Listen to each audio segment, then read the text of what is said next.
So this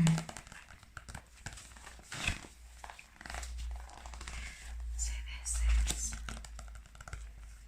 Circus of Adventure by Enid Blyton. So this is the Circus of Adventure by Enid Blyton. So this is a Armada paperbacks for boys and girls. The section here is blurb. What a story. Exciting, mysterious, with lots of laughs, which Kiki, the world's best known parrot, is mainly responsible. Jack, Lucienne, Philip and Dinah, and Gussie, the most peculiar guest, have the adventures of a lifetime. You must read about it, about a travelling circus, a castle with secret passages, midnight escapades, and thrills galore.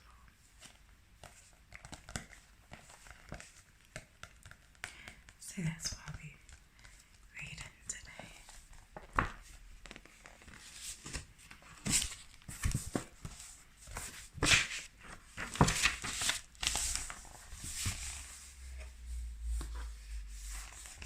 Inside, looks like Hillary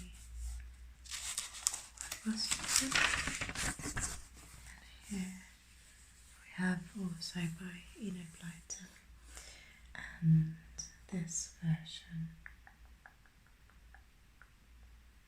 is, as far as I can see, is the 1966 version. So you can see the colour, illustration, the cover. By Peter Archer and text illustrations by Stuart Tresson. So here we have Circus and someone going along a swing. You can see all of the people watching the circus. So the foreword. To boys and girls. I must write you a little longer foreword this time than I usually do. I mean to stop this adventure series at the 6th book, which was the Ship of Adventure. In that book, Bill coming out, the friend and fellow adventurer of 4 children, Jack, Philip, Dinah, and Lucienne, same name, and so she became Mrs. Cullen. You remember that Jack and Lucienne, who have no mother or father, looked on Philip and Dinah's mother as their aunt and called her Aunt Allie. Now in the 7th book you'll find, of course, that Mrs. Mannering is referred to as Mrs. Cunningham, Bill's wife. Bill, as usual, is just Bill. The 4 children, Bill and his wife, make a fine family. You will have read how they got to know Bill in the first book of all, the reason I had to go on with this adventure series, to making up my mind to stop, is because of all you boys and girls. You quite rightly thought that, as Bill and Mrs. Mannering were now married, and everything looked set for a happy ending, that was the end of the series. And you were so shocked to think that there might be no more adventures with Jack and Kiki, Philip, Dinah and Lucienne, that you indulge me, with literally thousands and hundreds, I think I could even say thousands of letters commanding me, beseeching me to write another adventure book. The letters didn't come from children in Britain, but from Australians, New Zealand's, South Africans, East Africans, Americans, and even from children countries such as Germany, where the books are printed in translation. Very well then, I've given in to you, and here is the 7th book, The Circus of Adventure, written for you with much love. I hope you like it. You know later. So this is chapter 1, Home from School. I'm going to turn this screen around so you can see the pages.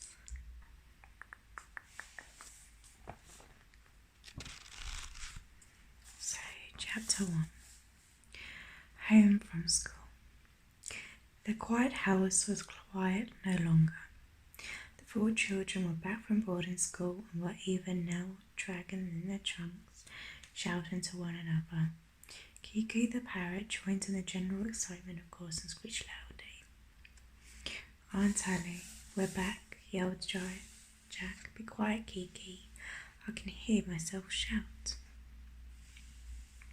I can't hear myself shout. Mother, where are you? Called Dinah. We're home again. Her mother appeared in a hurry, smiles all over her face. Dinah, Philip, I didn't quite expect you so soon. Oh, Lucy Ann, you've grown. And Philip, you look bursting with health. I don't know why, grinned Philip, giving Mrs. Cunningham a big hug. The food at school was so frightful that I never ate any of it.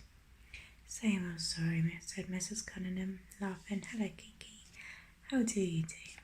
How do you do, said the parrot solemnly, and tapped out her left foot as if to shake hands. New trick, said Jack. But wrong foot, old thing. Don't you know your left from your right yet? Left, right, said Kiki at once. Had been given mark and time remarkably well. Left, right, left.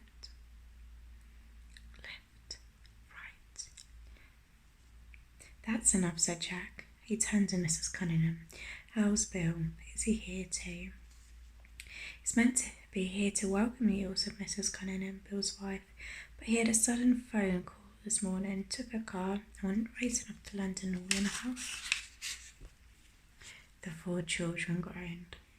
It wasn't some job that's turned up just as we're home for the Easter holes, is it? Said Lucy Ann. Billy's always got some secret work to do just at the wrong time. Well, I hope it isn't, said Mrs. Cunningham.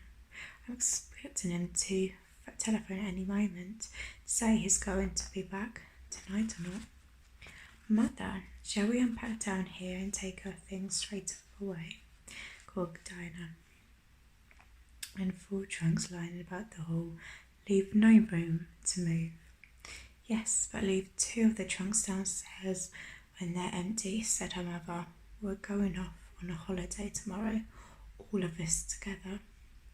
This was news to the children, and they clustered around Mrs. Cunningham at once. You never said a word in your letters. Where are we going? Why didn't you tell us before? Well, it was really Bill's idea, not mine, said Mrs. Cunningham. I just thought it'd be a nice change. I was surprised myself when he arranged it. And never said a word to us, said Philip. I say, is anything up? It seems funny that Bill did it all of a sudden. Last time I saw him when he came down to school to see us, he was talking about what we would do at home in the 4 weeks Easter holes. I don't really think there's anything peculiar about that, said his mother. Bills get these sudden ideas, you know. Well, where are we all going to then? Asked Jack, pushing Kiki off the sideboard while she was trying to take the lid off a biscuit jar. It's a place called Little Brookington, said Mrs. Cunningham. It's quiet, in the middle of the country, just the kind of place you like.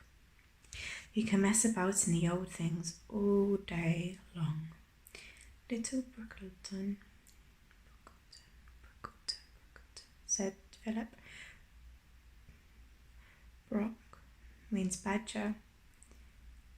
I wonder if there are badgers there. I've always wanted to study badgers. Little bear-like beasts. Well, you'll be happy then, said Dinah. I suppose that means you'll be keeping a couple of badgers for pets before we know where we are. Ugh. Badgers are very nice animals, began Philip, clean and most peculiar in their habits. Lucy Ann gave a little squeal of laughter. Oh dear, they don't sound a bit like you then, Philip. Don't interrupt like that and don't make silly remarks, said Philip. I was saying about badgers, but nobody wanted to listen. Jack had a question he wanted to ask. And are there any decent birds around about Little Brookington? He said. Where is it? By the sea? Jack was as mad as ever about birds. So long as he could do bird watching of some kind, he was happy. Mrs. Cunningham laughed at him. You and your birds, Jack and Philip, and his badgers. I can't tell you anything about the birds there. The same ones as usual, I suppose. Now, what about these trunks? We'll unpack the lot, take the boys' trunks upstairs, and leave the girls to take with us to Little Brockenston, and they're not quite as hard used as yours. Can we have something to eat after we've packed? Asked Philip. I'm so famished. The school food, you know, it's just so. Yes, I've heard that all before, Philip, said his mother. You'll have a fine lunch in half an hour. Yes, your favourite. Cold meat, salad, baked beans and tomato sauce and potatoes in their jackets. Heaps of tomatoes. Oh, good, said everyone at once, and Kiki hopped solemnly from one load to another. Good, she said. Good. Good morning, good night, good. Good morning, good night, good. Good morning, good night, good. The unpacking began. Kiki was dreadful in the train home, said Jack, struggling with an armful of clothes and dropping half of them. She got under the carriage seat to pick up some old toffee wrappers there, and such a nice old man got in. Kiki stuffed the toffee wrappers into the upturn of his trousers. You should just have seen his face when he bent down and saw them. And then she began to bark like a dog, said Lucienne with a giggle, and the poor man leaped off his seat as if he'd been shot. So you can see here a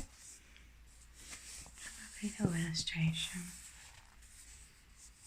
And so you can see the kids stuffed toffee papers into the turn-ups of his trousers. Not the kids, Kiki.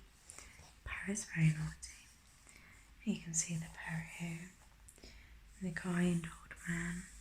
And you can also see 1, 2, 3, 4. See the 4 children in the train carriage.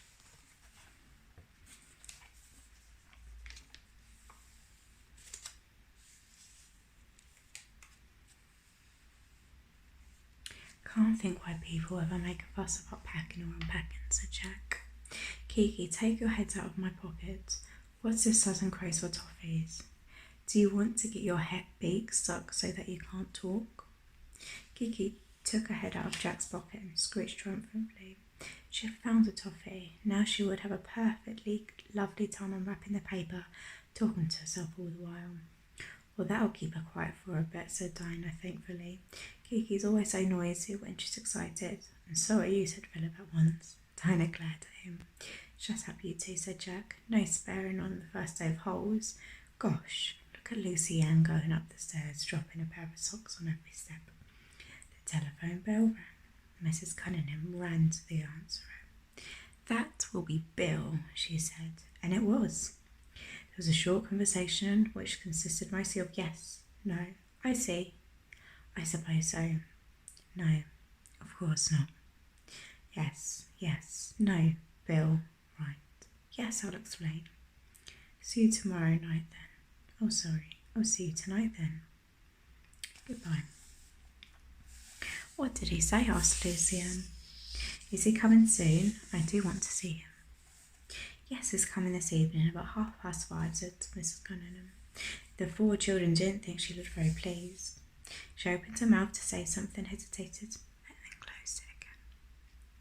Mother, what was it you said you'd explain? Said Philip at once. We heard you say, yes, I'll explain. It is, and was it something that you had to tell us? And if so, what is it? Don't say it's anything horrid, said Lucienne. Bill is always coming away with us, isn't he? Oh yes, said Mrs. Cunningham. Well, I suppose you wouldn't mind, my dears, but he badly wanted us to take someone else with us. Who? Said everyone at once, and they were all looked so fierce and surprised that Mrs. Cunningham was quite surprised too. Not his old aunt, said Dinah. Oh, mother, don't say it's someone we've got to be on our best behaviour with all the time. No, of course not, said her mother. It's a small boy, their friend. is actually the nephew of a friend of Bill's. Do we know him? What's his name? Said Jack. Bill didn't tell me his name, said Mrs. Cunningham. Why can't he go to his own home for the holidays? Said Dinah with disgust. I don't like small boys. Why should we have to take him? He'll probably spoil everything for us. Oh no, he won't, said Philip at once. Small boys have to toe the line with us, don't they, Jack? We get enough of them and the fat-headedness at school. We know how to deal with them all right. Yes, but why has he got to come to us, persisted Dinah? Hasn't he got a home? Oh yes, said his mother. He's been at school and has also been sent to school in England to have a good English education. I should imagine his family wants him to have a few weeks in the Britton family now and experience a little of a home life also. I gather there is some difficulty at his home at the moment. Illness, I should think. Oh well, we'll have to make the best of it then, said Lucy Ann, picturing a very little homesick boy and think she would comfort him and make a fuss out of him. That's very sweet of her. We'll park him with you then, Lucy Ann, said Dinah. He didn't like small boys at all, or small girls either.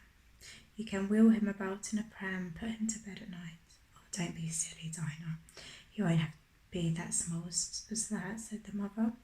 Now have you finished? It's almost lunchtime. So go wash your hands and brush your hair. Wash your hands, brush your hair, wipe your feet, blow your nose, shouted Kiki. Brush your hands, blow your feet, wipe your. Yes, you've got a bit of a muddled old thing, said Jack with a laugh. Kiki flew over to his shoulder and began to pull at Jack's ear lovingly. Then she heard the sounds of a gong suddenly booming out. She gave a loud screech and flew into the dining room. She knew what that sound meant. Jack, Kiki will peck all the tomatoes if you don't keep an eye on her, said Mrs. Cunningham. Go after her quickly. There was no need to say that. Everyone had rushed to the dining room at the sound of the first gong. Should we do one more chapter? So it's going to be chapter 2, Arrival of Gustavus. So we're on page 13. The next chapter is going to be on page 18.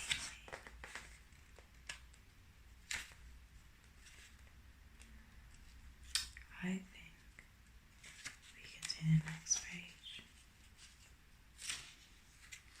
Thank you.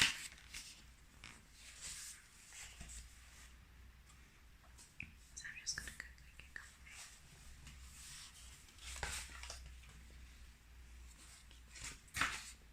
There we go.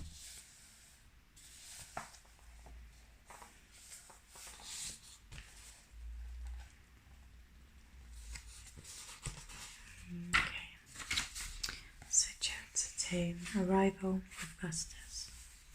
The afternoon was spent in looking all over the house to see if any changes had been made, and in exploring the garden from end to end to see what flowers were out. Edible things were there, only lettuces, alas, and to introduce Kiki to 6 new hens. There's a new carpet in the guest room, said Lucy Ann, but all that's a change as there are. I'm glad I don't like to come home and find anything changed. I suppose this small boy will sleep in the guest room, Auntie Allie. Yes, said Mrs. Cunningham. I'm getting it ready in a minute or two. Go and join the others in the garden. You can pick a few daffodils if you like. We want some in the hall. Lucy Ann wandered off happily. The first few days of holidays are always heavenly. All the first few days went slowly, and the thought of days and days of holiday ahead was one to dwell on contently almost every minute. Lucy Ann, come here. Kiki's having the time of her life, called Jack. Look at her showing off in front of the new hens. Kiki was sitting on the post in the hen run. The 6 hens were gathered admiringly around her. Cluck, cluck, cluck, they said to one another, and one stretched herself on tiptoe and flapped her wings as if trying to fly. Kiki put her head on the side, stretched herself on tiptoe and spread her wings wide and took off. She sailed round to the surprised hens It's a little bit of showing off. Cluck, cluck, cluck, she said earnestly. Cluck, cluck, cluck. Cluck, cluck, cluck, cluck, said the hens in admiration and went nearer. One hen daringly pecked at one of the parrot's tail feathers. Kiki danced around the alarmed hens, making a noise like an aeroplane in trouble. The hens took to their heels and fled into the hen house, almost tumbling over one another as they tried to squeeze in at a narrow doorway, 2 at a time. Kiki waddled after them, clucking again. Mrs. Cunningham called from the window, "Children, the hens will never lay for us eggs if you let Kiki scare them." Kiki's gone into the hen house. She'll probably sit in a nester box and try to lay an egg like the hens, called Jack. "Come on, Kiki." Kiki came back and looked inquiringly out to the little doorway. "Polly, put the kettle on," she said peacefully. Cluck, cluck, cluck. She flew to Jack's shoulder and the hens looked at one another in relief. Was it safe to go out and wander around yet? "There's the next door cat," said Dinah. "Come to see what all the fuss is about, expect." "Hang on to Kiki, Jack." "Oh, she'll bark like a dog if the cat comes any nearer," said Jack. "Come on, let's see what the gardener has got in the greenhouse." What gardener they do. It was a pleasant sunny afternoon, and the four really enjoyed themselves, mooching about as Jack called it. They all longed for Bill to arrive and the family would be complete, except, of course, that would have one too many if he really brought the unexpected boy with him. "I'm going to watch at the gate for Bill," announced Lucian after tea. "We all will," said Philip. "Good old Bill. What luck for us that he's not going on one of his hush-hush jobs just now and can come away with us." They went to hang over the front gate together, Kiki pulling her crests up and down excitedly. She knew quite well that Bill was coming. "Bill, pay the bill," she kept saying. "Where's Bill? Pop goes Bill." "You're a silly Billy," said Lucian, stroking the parrot's soft neck. "That's what you are." "That's an idiot thing to call her," said Dinah, just as we're expecting Bill. "She'll screech out 'Silly Billy' to him now, and I bet you she will." "Silly Billy, silly Billy, Billy silly," shouted Kiki. She always loved words that sounded the same. Jack tapped on her head. "No, Kiki, stop it. Look, there's a car coming." "Bob," says Bills. But it wasn't. As it went by, Kiki hooted loudly, "Pop, pop, pop," exactly like the car. And the driver was astonished. He could see no car in sight, and he had sounded his horn, thinking there must have been a hidden corner somewhere. And then Lucy Ann gave a squeal. "Here's Bill," she said. "A big black car. It's very sleek and shiny." Bill. She was right. It was Bill's car. It drew up at the front gate, and Bill's jolly face grinned at them, and he looked out to the window. Someone sat beside him. Was it the boy? Bill opened the door and leaped out. The four children pounced on him. "Bill, good old Bill. How are you, Bill?" "Silly Billy," screeched a voice. "Ah, good evening, Bill." "Good evening, Kiki," said Bill, as the parrot landed full on his shoulder. "Still saying the rude old bird, You want me at home to teach you a few manners?" Kiki quacked like an excited hen. "Now then, don't you lay eggs around my head." "And around my neck as well," said Bill. "Where are you cackling about, and where is your mother, Dinah?" "There she is," said Dinah, as Mrs. Cunningham came running to the gate, and Bill was just about to call her when an extremely loud cough came from the car, a cough that was meant to be noticed. I wonder who that was. "Oh, I completely forgot for a moment," said Bill. "I brought a visitor." "Did you tell them, Annie?" "Yes, I did," Mrs. Cunningham said. "Where is he?" "Oh, in the car. Bring him out, Bill." "Come on out," said Bill. Into the midst of a dead silence, the owner of a very loud cough slid out to the bar in as dignified a manner as he could. Everyone stared at him. He was about 11, and his blue-black hair was curly and long. His eyes were as black as his hair, and he had thicker lashes than most people, and he certainly had magnificent manners. He went out to Mrs. Cunningham and took the hand she held out to him Instead of shaking it, he bowed over it and touched it with his lips. Mrs. Cunningham couldn't keep smiling. The 4 children stared at amusement. "Thank you to you, my dear lady," he said in a very foreign accent. "That's all right," said Mrs. Cunningham. "Have you had any tea?" But before the boy chose to answer his question, he had to make a further display of manners. He went to Dinah, and before she knew what he was meant to do, he took her hand and bent over it. She gave a squeal and snatched it away. "Don't," she said. Lucy Ann put her hands firmly behind her back. She didn't want them kissed either.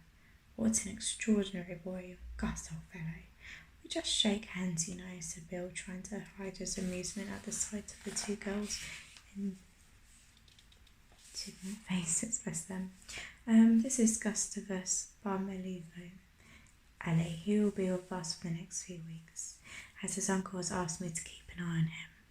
That's very sweet. Gustus bowed very low, but did not attempt any more hand kissing. Bill introduced the rest: Dinah, Lucy Ann, Jack, and Philip. "I hope you'll be good friends soon." The 2 boys shook hands with Gus, eyeing him with much disfavour. Goodness! Were they to put up with this little person all the holidays? Gus did a funny little bow each time he shook hands. "Pleased to meet you," he said. "What is this bird? How you call it?" "It's a Kiki bird," said Jack solemnly. "Gus meet Kiki, Kiki meet Gus." Kiki held out her left foot as usual to shake hands. Gus looked extremely surprised, but his manners remained perfect. He put his hand up to Kiki's foot. Fortunately, Kiki dug her talons into his fingers and he gave a loud yell. What a noise, said Kiki severely. "Wipe your feet and blow your nose. Fetch the doctor." "My finger's bleeding," said the boy with tears on his voice. "It's bleeding. Look, fetch the doctor." "Polly's got a cold. Fetch the doctor," chanted Kiki, enjoying herself. Poor child. The boy suddenly realised that it was the parrot who was talking. He forgot his bleeding and stared at the Kiki in amazement. "It speaks," he announced. "No, it speaks words. It sees my bleeding finger and it's speaking to fetch a doctor. I never have seen a Kiki bird before." "Come along in and I'll put a bandage on your finger," said Mrs. Cunningham, getting tired of all this. "Yes, it bleeds," said Gus mournfully, watching a minute drop of blood fall to the ground. He looked as if he was going to cry, and then he did the most extraordinary thing. "This bird," he said, looking at Kiki suddenly. "This bird, it must be in a cage. I order it." "Don't be a fathead," said Jack after a moment's silence of astonishment. "Come on, Aunt Kiki, let's go indoors. Gus might bleed to death." This was a most alarming thought, and Gus rushed into the house at once, and the others followed slowly. What an extraordinary little boy. "Bit dippy," said Dinah in a low voice, and they all nodded. Bill's voice hailed, "Hey, what about a spot of help for the luggage?" "Oh, Bill, sorry, we weren't thinking," said Jack, and ran back at once. Gus rather took her breath away. "What nationality is he?" "Oh, he's a bit of a mixed nationality, I think," said Bill. "Don't bother him about his family or his home, or he'll probably burst into tears. Sorry to inflict him on you like this. He'll be better when he's shaken down a bit. I believe he got on quite all right at the English school that he was at. Anyway, I'll take him off your hands as much as I can, I promise you. And it is my friend who's asked me to keep an eye on him." "We'll help Bill," said Lucy Ann. "I expect he's shy. Oh dear, I'm so afraid he'll kiss my hand. What would the girls say at school?" "Well, I should hardly think they'll know anything about it," said Bill. "You take the bag, Jack, and you take that box, Philip. Well, it's nice to see you all home again, and Kiki too, you old rascal. How dare you call me Silly Billy?" "Pop goes Billy, screeched Kiki in delight, and flew down to his shoulder to nibble his ear. Pop, pop, pop. So now we're at chapter 3. It's a very sweet little book.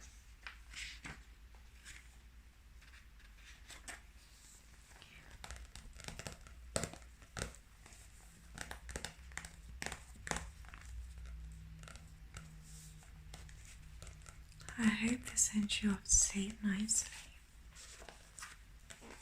I'll be able to read more to you very soon. If you want me to read the full book, just leave a comment and I will. But I hope you enjoyed this for once I decided to do some soft speaking instead of whispering. But yeah, I hope you enjoyed this. And I hope you have a lovely sleep or a lovely day if it's still daytime for you. Take care, guys. Thank you.